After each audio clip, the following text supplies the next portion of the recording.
प्रणाम दर्शकों, आप सभी के चरणों में कोटि कोटि वंदन। शिव भक्तों, हमारे किसी दर्शक ने प्रश्न किया है कि क्या हमें राम जी की भक्ति नहीं करनी चाहिए? क्या केवल शिव ही मुक्ति दे सकते हैं? क्या नारायण के भक्तों की मुक्ति नहीं होती, उनका मोक्ष नहीं होता? यह प्रश्न एक दर्शक ने किया है। जो कोई भी हमारे चैनल को सुनता होगा उसके भीतर तो ये बात आती ही होगी ना। ये संशय प्रत्येक दर्शक के भीतर आता ही होगा कि क्या नारायण मुक्ति नहीं दे सकते? क्या हमें नारायण राम जी की, कृष्ण जी की आराधना नहीं करनी चाहिए?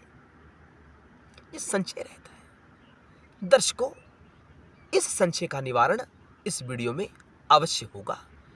जरूरत है आपको वीडियो पूरा देखने की।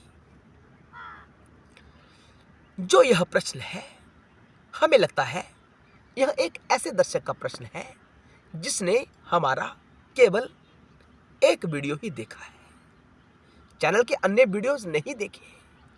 हमें ऐसा लगता है क्योंकि हम कहते हैं कि शिव सबका मूल है। क्यों नारायण को शिव से अलग किया जा रहा है? क्यों राम जी को शिव से अलग किया जा रहा है? क्यों कृष्णा जी को शिव से अलग किया जा रहा है? क्यों भेदभाव क्यों कर रहे हो? क्या कारण है?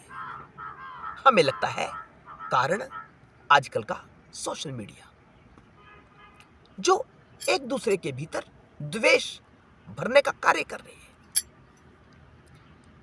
अपमान करते हैं, कभी राम का अपमान किया, कभी कृष्णा जी का अपमान किया, कभी शिव का अपमान किया। दर्शकों, आपको यह वीडियो देखने के बाद किसी अन्य ज्ञान को प्राप्त करने की आवश्यकता नहीं रहेगी। जो प्रश्न किया, इन प्रश्नों के उत्तर में आपको बड़ा स्पष्ट उत्तर प्राप्त होने वाला है। देखिए, शिव के 5 कार्य होते हैं। जो मूल शिव है ना, परम शिव है, जो ब्रह्म है वेद का, वो 5 कार्य करता है। सृष्टि का अर्थ हुआ ब्रह्मा। बढ़ोतरी, नई खोज, कुछ नया करने की जो झलक होती है वो ब्रह्मा कहलाती है। सृष्टि, ये शंकर जी का पहला कार्य है। तो शंकर का पहला कार्य, यानी शिव और शिव के कार्य में कोई भेद नहीं है, एक ही है। शिव जब सृष्टि करते हैं तो उन्हीं को ब्रह्मा कहा जाता है। दूसरा कार्य, स्थिति, संचालन। शिव जब संचालन करते हैं, यानी संचालन का कार्य करते हैं, जो सृष्टि बनाई है उसका संचालन करते हैं, तो वही शिव नारायण कहलाते हैं, विष्णु कहलाते हैं। तो शिव के स्थिति के कार्य को आप शिव से अलग क्यों कर रहे हो? कार्य और कारण में कोई भेद नहीं है। कारण शिव, कार्य नारायण। क्या भेद है यहां बताओ? क्यों अलग कर रहे हो? क्यों भेदभाव कर रहे हो? क्यों द्वेष कर रहे हो? यह तो वह स्थिति है कि शंकर जी के एक कार्य से प्रेम किया और दूसरे कार्य से नफरत की। उत्पत्ति ब्रह्मा की आराधना करते हैं, वो नारायण को छोटा कहते हैं। क्यों कह रहे हो भाई? उत्पत्ति तो नारायण स्वरूप में हो गई, उसका संचालन भी होना है ना। सृष्टि कैसे चलेगी? सृष्टि का अस्तित्व कैसे रहेगा जब राम ही नहीं होंगे, कृष्ण ही नहीं होंगे? इनके बिना अस्तित्व नहीं हो सकता। यह भी शिव है, कोई भेद नहीं है इनमें। तीसरा कार्य, संहार, रुद्र। तो रुद्र और शिव, यानी शिव और शंकर भी एक ही है। संहारक कौन है? शिव है, रुद्र है। तो उनमें भी कोई भेद नहीं है। आपने संहारक देव से तो प्रेम किया, यानी रुद्र से प्रेम किया, नारायण की अवहेलना कर दी, उनसे नफरत करने लगे, जो गलत बात है। द्वेष नहीं करना, त्रिदेवों में कभी द्वेष मत करना। एक ही है, शिव का ही सारा स्वरूप है। आगे सारा विषय हम आपको समझाने वाले हैं, अंत तक वीडियो अवश्य देखना, बड़े काम का वीडियो है। आगे शंकर जी का ही चौथा कृत्य है तिरोभाव, एक स्थान से दूसरे स्थान पर ले जाना। सूक्ष्म विषय है। समझाएंगे धीरे धीरे कि तिरोभाव क्या होता है। पांचवा कृत्य है अनुग्रह, यानी मुक्ति। तो मुक्ति का कार्य शंकर जी का है, शिव का है। शिव ने कहा शिव महापुराण में कि अन्य देव जो हैं मेरे पुत्र स्वरूप, कौन? ब्रह्मा, विष्णु, रुद्र, यह कार्य नहीं कर पाते। यह कार्य मैं स्वयं करता हूं, यानी मुक्ति मैं स्वयं देता हूं। क्या? कैसे देते हैं? अनुग्रह करते हैं। जब अनुग्रह होता है तो क्या होता है? वैष्णवों के भीतर कृष्ण, राम, नारायण भक्ति उत्पन्न होती है। कब? जब शंकर जी का अनुग्रह होता है। चाबी शंकर के हाथ में, यह मान के चलना बस। जब शंकर जी का अनुग्रह होता है तो वो वैष्णवों को वैष्णव भक्ति देते हैं, शाक्त को भवानी की भक्ति देते हैं, अंबा जगदम्बा की भक्ति देते हैं। प्रकृति के आधार पर कैसा स्वभाव है उसके आधार पर शंकर जी चाबी देते हैं कि चाबी खोलो और मेरे भीतर प्रवेश कर जाओ। रास्ता कोई भी हो सकता है। तो शिव ने कहा राम तत्व को अपने जीवन में धारण किया तो मेरे पास ही पहुंचोगे, क्योंकि अनुग्रह मैंने किया, मैंने ही राम की भक्ति दी। अब प्रेमानंद जी महाराज जो बड़े प्रसिद्ध संत हैं, वो कहते हैं कि मैं तो शिव पार्वती का अनन्य भक्त था। अनन्य यानी कोई दूसरा नहीं, अनन्य केवल एक शिव शक्ति, और मुझे राधा की भक्ति दे दी, वैष्णव मार्ग में प्रवेश करवा दिया। तो शिव का ही कार्य है ना, क्योंकि शिव अनुग्रह करते हैं। जब शिव ने अनुग्रह किया तो उनको उनका स्वभाव देखा, उनका सारा कर्म देखा, उनका प्रारब्ध देखा कि क्या प्रकृति है इनकी, क्या स्वभाव है। उसके आधार पर उनको राधा भक्ति प्रदान कर दी। जाएंगे कहां? प्रेम। राधा क्या तत्व है? प्रेम का रस, प्रेम रस। प्रेम रस के माध्यम से जब आत्मा में प्रवेश होगा, यानी आत्मा जागृत होगी, शिव जागृत होगा, तो वह मार्ग प्रेमानंद जी वाला मार्ग हो जाएगा।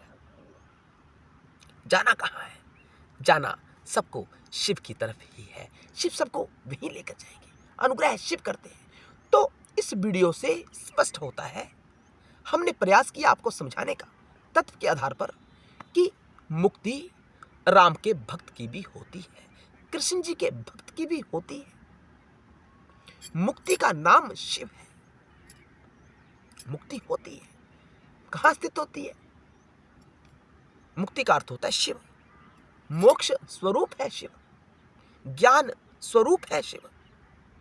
तो राम, कृष्ण, नारायण, विष्णु भगवान कहां स्थित करते हैं? शंकर में स्थित करते हैं, बाबा में स्थित करते हैं, शिव भाव में स्थित करते हैं। एक परम ज्ञान है, ये वेदों का सार है, उपनिषद का सार है। इस ज्ञान को प्राप्त करने के बाद आवश्यकता नहीं है कि वेद क्या कहते हैं, उपनिषद क्या कहता है, पुराण क्या कहते हैं। ये रहस्य है।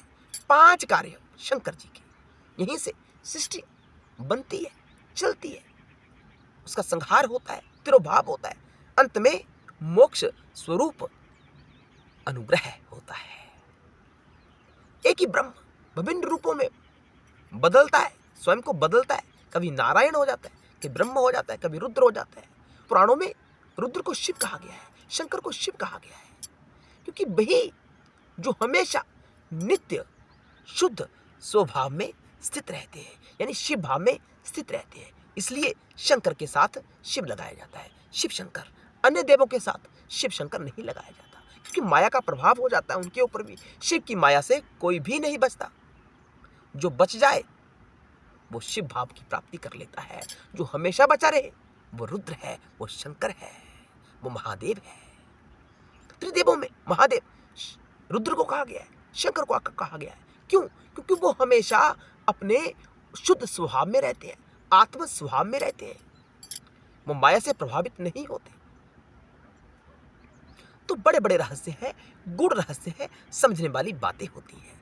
तभी कहते हैं कि गुरुमुख से पुराण शास्त्र को प्राप्त करना चाहिए, क्योंकि जो अर्थ होना चाहिए हम बिल्कुल उसके विपरीत अर्थ को जीवन में धारण करते हैं। बातें समझ में आ रही है ना? पुराण कुछ कहना चाहता है और अर्थ कुछ हम और ही धारण कर लेते हैं। दिक्कत यहीं आती है। तो दर्शकों, हमें आशा है आपके सारे संशय दूर हो गए होंगे। राम भी मोक्ष दे सकते हैं, नारायण भी मोक्ष दे सकते हैं। हमें राम जी की आराधना अवश्य करनी चाहिए, कृष्ण जी की आराधना अवश्य करनी चाहिए। किसी को भी त्यागना नहीं चाहिए, क्योंकि प्रत्येक तत्व का अपना अपना रहस्य है, अपना अपना ढंग है शिव में स्थित करने के लिए। होना शिव में स्थित है, मंजिल शिव है बस।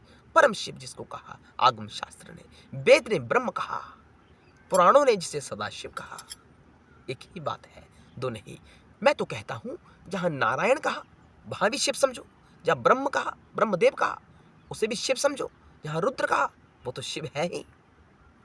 वो प्रत्यक्ष पूर्ण स्वरूप है बाबा का, जो रुद्र स्वरूप से कैलाश पर्वत पर स्थित रहते हैं। समझने वाली बातें हैं। हर हर महादेव जो साधु योग से ही समझा जा सकता है। इसलिए हमेशा वीडियो देखा करें, अगर अच्छी लगे तो। हर हर महादेव। जय शिव शंकर, जय भोलेनाथ।